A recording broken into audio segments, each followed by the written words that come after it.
In the darkest days of World War II, when fear ruled the earth, 10 soldiers stood against the impossible and changed history forever. A time when courage wasn't a choice, it was survival.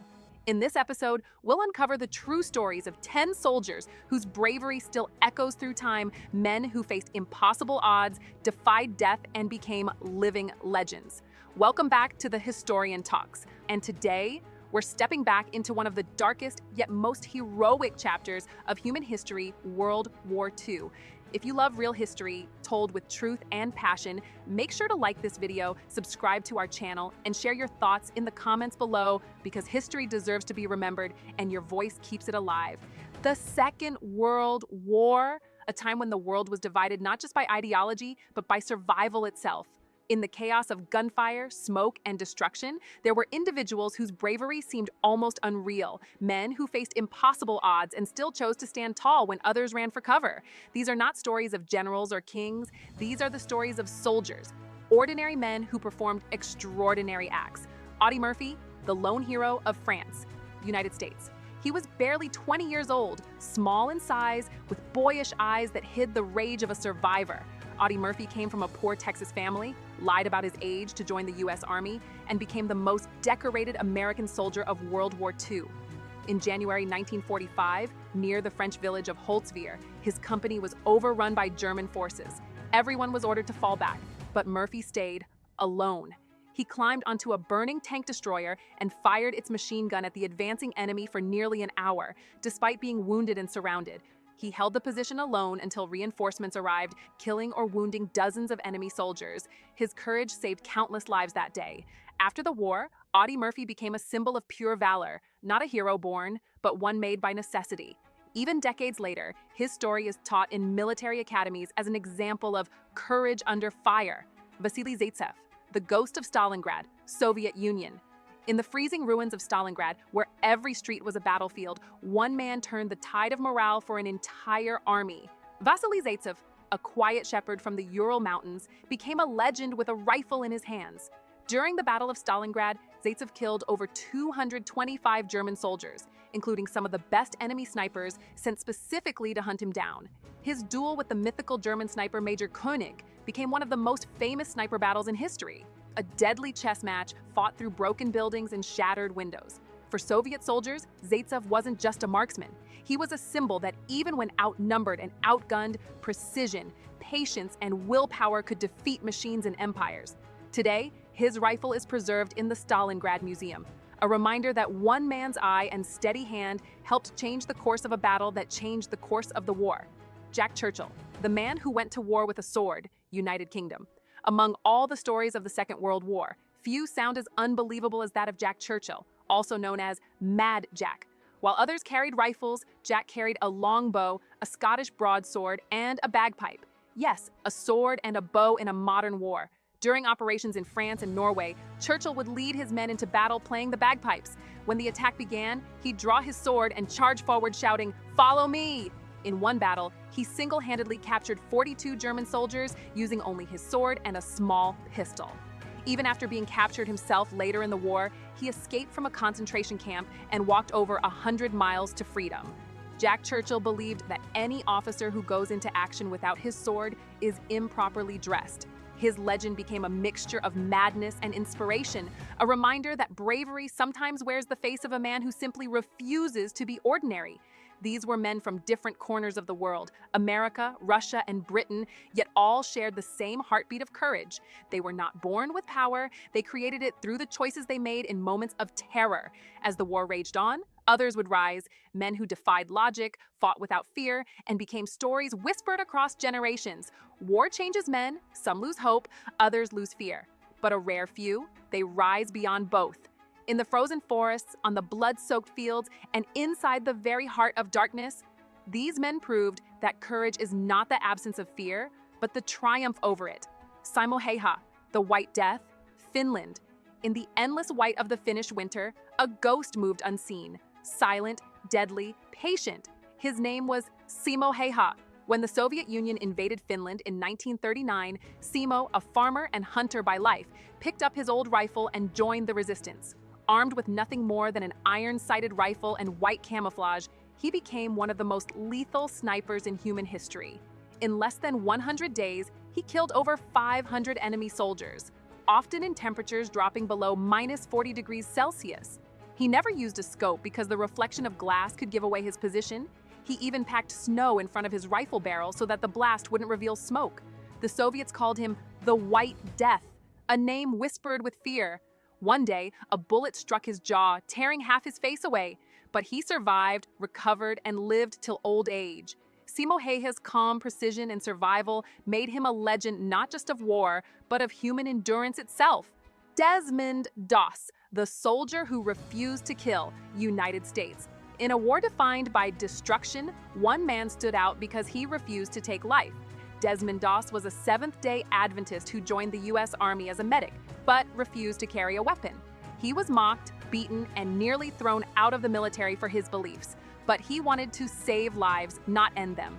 In 1945, during the Battle of Okinawa, Doss climbed the Maida Escarpment, a cliff that later became known as Hacksaw Ridge. When his unit was pushed back by heavy fire, he stayed behind, alone.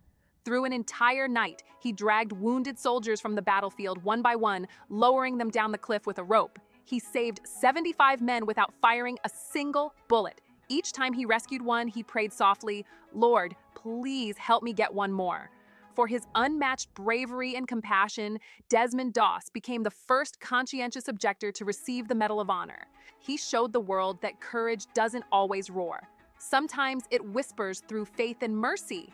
Witold Pilecki, the man who volunteered for Auschwitz, Poland. In the darkest corner of human history stands a man whose bravery feels impossible to imagine. Witold Pilecki was a Polish resistance fighter who made an unthinkable choice. He volunteered to be captured and sent into Auschwitz, the Nazi concentration camp. His mission was simple, yet suicidal: gather intelligence and organize resistance from inside the camp. He spent nearly 3 years living among death, secretly documenting the horrors, helping prisoners escape, and sending reports to the Allied command. When he finally escaped, he walked across Nazi-occupied Poland to deliver his findings, one of the first eyewitness accounts of the Holocaust. After the war, when Poland fell under Soviet control, Pilecki was imprisoned and executed by the communist regime. His story remained buried for decades until his reports resurfaced, revealing the courage of a man who stepped willingly into hell so others might know the truth. Witold Pilecki is remembered today as one of the bravest men who ever lived, proof that some forms of courage go beyond the battlefield. 3 men, 3 faces of bravery. One fought with silence and ice, one fought with faith and compassion, and one fought by walking into death to save others from it. Their actions echo a single truth: that heroism is not defined by how loud your weapon speaks, but by how strong your soul stands when faced with the impossible. War isn't just fought with guns, it's fought in whispers, in secret letters, and in the quiet courage of those who stand against tyranny when the whole world is watching in silence. These are the forgotten warriors, spies, rebels, and freedom fighters whose bravery rewrote the rules of resistance. Nancy Wake, the White Mouse, New Zealand, France, she was elegant, charming, and utterly fearless. Nancy Wake was one of the most wanted women in Europe during World War II. Nicknamed the White Mouse by the Gestapo for her ability to evade capture, she worked as a spy and resistance leader for the French underground. At first, she smuggled messages and supplies for Allied soldiers, but when the war intensified, she trained as a special agent, mastering weapons, sabotage, and guerrilla tactics. She led thousands of fighters in attacks against German convoys, blew up railway lines, and even killed an SS guard with her bare hands during an ambush. The Nazis placed a 5 million franc bounty on her head, but she was never caught. After the war, Nancy Wake became a symbol of defiance and wit, proving that courage knows no gender. Her story stands as one of the most extraordinary acts of resistance in modern history. Otto Skorzeny, Hitler's most dangerous man, Germany. Bravery isn't always righteous. Sometimes it's terrifying. Otto Skorzeny was one of Nazi Germany's most daring commandos, known for pulling off one of the most audacious missions of the war, rescuing Benito Mussolini. In 1943, when Italy surrendered to the Allies, Mussolini was imprisoned in a mountain hotel, guarded by hundreds of troops. Hitler ordered Skorzeny to bring him back alive. With a small team of gliders, Skorzeny crash-landed on the mountaintop, stormed the hotel, and freed Mussolini without firing a single shot. The mission stunned the world and made Skorzeny a legend, even among his enemies. While his loyalties were to a dark cause, his courage and daring earned him a permanent place in military history. He later became known as the most dangerous man in Europe. His story reminds us that courage, while admirable, can sometimes serve terrible masters. Noor Inayat Khan, the silent spy, United Kingdom, Fantara, India. Noor Inayat Khan was unlike any other spy of her time. Born to an Indian father and an American mother, she was a writer, a dreamer, a believer in peace. But when Nazi Germany invaded France, she joined the British Special Operations Executive, trained as a radio operator, and was sent into occupied Paris. Her job was deadly, sending coded messages back to London under constant risk of discovery. For months, she operated alone after her entire network was captured. Eventually betrayed, she was arrested by the Gestapo, brutally tortured, yet refused to reveal a single secret. Her final word before execution at Dachau was liberté, freedom. Years later, she was posthumously awarded the George Cross and Croix de Guerre. Noor's bravery wasn't loud or violent. It was the quiet, unbreakable strength of a soul that refused to surrender. In the shadow war of World War II, bravery had many faces.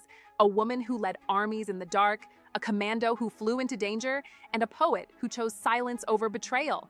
Their stories remind us that heroism doesn't belong to one nation or one kind of soldier. It belongs to those who stand up for what they believe in, no matter the cost. By the final years of World War II, courage was no longer a choice. It was survival. Every soldier, every medic, every soul on the front lines was tested to their limit. But among them stood men whose final acts turned fear into history. Yukio Araki, the youngest kamikaze, Japan. In the spring of 1945, Japan was losing the war. Cities were burning, the navy was gone, and hope was fading. In desperation, Japan began using kamikaze pilots, men who would crash their planes filled with explosives into Allied ships. Among them was Yukio Araki, just 17 years old. He wasn't a monster or a fanatic, just a boy raised in a world at war, told that dying for the emperor was the highest honor. On May 27, 1945, Yukio wrote a letter to his parents. Please take care of yourselves. I am proud to have been chosen to protect Japan. I'll see you again in heaven. That same day, he flew his aircraft into an American ship near Okinawa, killing himself instantly. Whether one agrees with his cause or not, his calm acceptance of death at such a young age stands as one of the most haunting reflections of the war, a tragedy born from duty and belief. Leonard Siffleet, the soldier who faced his death with a smile, Australia. In 1943, deep in the jungles of New Guinea, Australian commando Leonard Siffleet and his small team were captured by Japanese forces. They were beaten, starved, and prepared for execution. But what made Siffleet unforgettable wasn't his mission. It was the moment he faced his end. A Japanese officer pulled out a camera just before the sword fell. That photograph of Siffleet kneeling, blindfolded, moments before death, with a calm half-smile on his face, became one of the most powerful images of World War II. He didn't speak a word, didn't beg, didn't break. He looked death in the eye and stayed human. Even today, that single photograph reminds historians of a quiet, defiant courage that transcends time. Richard Winters, the gentleman leader, United States. Amid chaos, there are those who lead not by shouting, but by standing firm. Major Richard Dick Winters was one such man. As commander of Easy Company, the paratroopers of the 101st Airborne Division, Winters led his men through D-Day, Operation Market Garden, and the Battle of the Bulge. But what made him great wasn't just his tactical brilliance, it was his compassion. He never sent his men where he wouldn't go himself. During the assault on Brecourt Manor, Winters and his small team took out 4 heavily defended German artillery guns, saving hundreds of Allied lives on the beaches below. After the war, Winters lived a quiet life on a farm, refusing fame or glory. When asked later about his heroism, he simply said, "I'm not a hero, but I served in a company of heroes." His humility became his greatest act of courage, proof that true leaders don't need medals to be remembered. As the war drew to a close, the world was left scarred, but not broken. The bravery of these men, and countless others like them, stitched humanity back together, one act of sacrifice at a time. Their stories live on because they remind us that even in the darkest moments of history, there were lights that refused to go out. When the guns finally fell silent in 1945, the world stood still. Cities lay in ruins, millions were gone, and silence replaced the roar of tanks. But in that silence, echoes of bravery still whispered, stories that refused to die, because courage once shown doesn't fade. It becomes legend. Audie Murphy went home a broken man, haunted by memories he couldn't escape. He wrote, he acted, but deep inside, the battlefield never left him. And yet, he kept living, because heroes don't stop when the war ends. Vasily Zaytsev, the sniper of Stalingrad, lived long enough to see his story told to future generations. He never saw himself as a hero, just a man doing his duty. But for the soldiers who walked through Stalingrad after the smoke cleared, he was a symbol of survival. Jack Churchill, the Mad Knight of Britain, lived his life with the same spark that carried him through battle. He once said, "If it wasn't for the war, I wouldn't have known how alive I could be." A man of music, courage, and sword, forever part of history's strangest legends. Simo Hayha lived quietly in the Finnish countryside, his face scarred but his spirit calm. When asked if he ever felt fear, he smiled and said, "I did what I was told, as well as I could." That's all he ever needed to say. Desmond Doss never carried a gun, but his name is carved deeper in history than many who did. When people thanked him for saving their lives, he only said, "I just wanted to serve my country and my God." The man who saved 75 soldiers became a lesson in faith that still inspires generations. Witold Pilecki, Nancy Wake, Noor Inayat Khan, their courage didn't just fight armies, it fought fear itself. They showed that one person's defiance could become an entire nation's hope. And even when their stories were buried by politics or forgotten by time, truth has a way of rising, just like they did. Otto Skorzeny, the enemy's hero, died quietly in Madrid. But even his legend proved one thing: bravery is not owned by any flag. It is a raw human instinct, one that can build or destroy depending on the heart behind it. And then there were the young ones, like Yukio Araki, who believed dying for his country was the only path left. Or Leonard Siffleet, who smiled before the sword fell. They remind us that every side of war is filled with sons, brothers, and fathers who never wanted to die, but did, believing it meant something. Richard Winters lived long after the war ended. He became a quiet man, never boasting, never seeking glory. When people called him a hero, he simply replied, "True heroism is remarkably sober." Very undramatic. It's not the urge to surpass others, but to serve others, at whatever cost. World War II ended over 75 years ago, but the courage of those who fought still breathes in every history book, every film, every generation that studies the cost of freedom. Bravery is not about the uniform you wear, nor the flag you serve. It's about standing tall when the world falls apart, and doing the right thing even when no one will remember your name. Because heroes don't always survive the war, but their courage, that lives forever.